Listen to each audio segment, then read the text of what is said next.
So my name is Lori Clancy, and my story that I'm going to share today has to do with my dad. I had no idea that my father struggled with depression. I knew that there were some struggles that he had had throughout his life. He was a Vietnam vet and carried a lot of that kind of stuff. But one day, my life radically changed.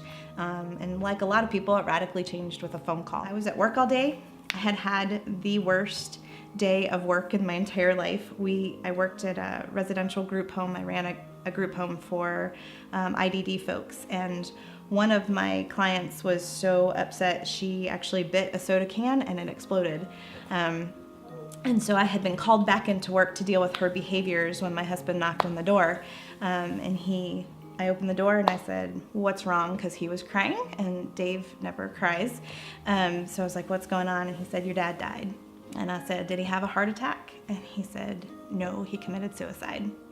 And so from that moment, things were in a whirl for a while, and it was devastating. Went through all the funeral things that we needed to go through. What I had found in my heart is that I was very angry. I was angry at the circumstances. I was angry at certain people. I was angry at Dad. I was angry at God. And I was angry for a very long time. And since then, it took 3 years and it was hard, but I got to a place of peace and loving my dad and understanding that he didn't have the hope that I had. He didn't have the peace that Jesus gives us. He didn't have some of the resources that have guided my life. And through the tragedy and through the pain, I know that God is my good Father. And that He has been my good Father no matter when my earthly father couldn't be there. And I've been mad. There's times that He's never met my kids. And He misses out on all the great things that my life is now.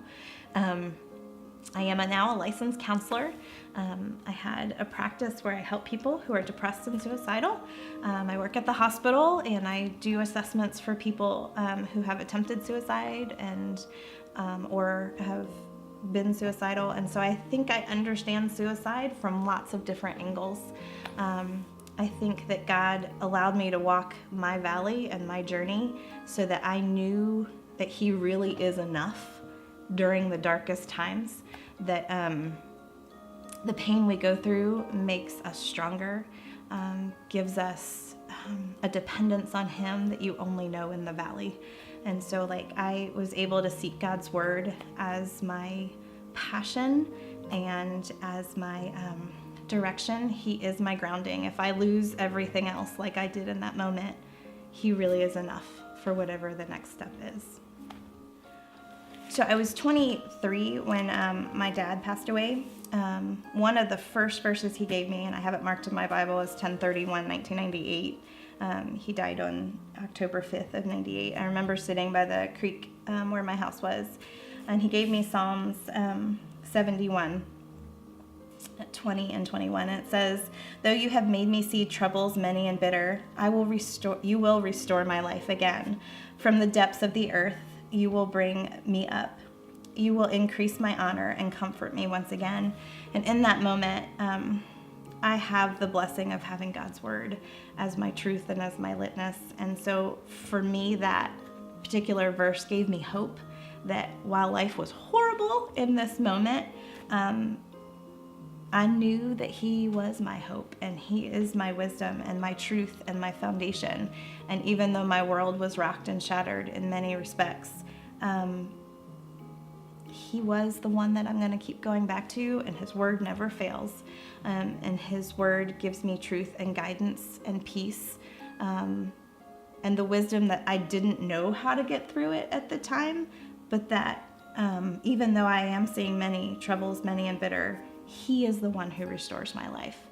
And that is not something I can do or manufacture, but that only God has the power to restore. I love my Bible. I had just gotten this Bible 2 years before Dad died.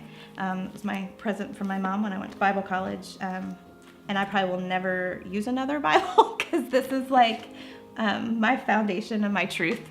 And I've cried with it, and it's been in every place I've ever gone, I always take my Bible, because at the end of the day, and as a counselor, like I need truth and I need wisdom. I don't have what it takes to heal people, but God does. And so a lot of times, one of my supervisors, even when we work with people who aren't Christians, God's truth is truth. And so like I might not say chapter and verse where it comes from, but you reap what you sow. And so that's a truth that I can speak about and share with people in counseling situations. And so the more I'm in the Word, the better I am. And you can usually tell my spiritual life by my journal. So the advice I would give somebody when they are walking through this path is to keep your eyes fixed on Jesus. He is the author and perfecter of our faith.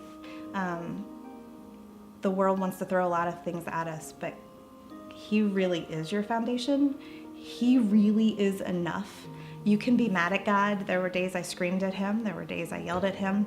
He is big enough to handle my anger. He is big enough to handle your anger. He gets it more than we know. He really, no matter what the waves of life are going to toss at you back and forth, He is your anchor, and He will get you through if you keep your eyes on Him. There's a lot of things that can distract us. There's a lot of things that numb your pain, like alcohol and drugs, and that never helps you get better. I will say, for me, Jesus was my answer. He was my foundation. He was my anchor, that in my darkest days, He was hope, and He was peace, and He was love, and He was joy. And if I had any message for anyone, you can heal.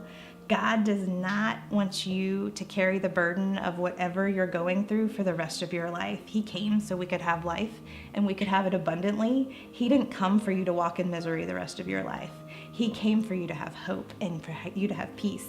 And the abundant life is why He died on the cross, not so you could struggle, not so you could be angry, not so you could be bitter, but so you could have hope and you could have the abundant life. And that's, for me, I work with people who struggle, but for me, the hope and the truth that you can have abundant life no matter what circumstance you walk through.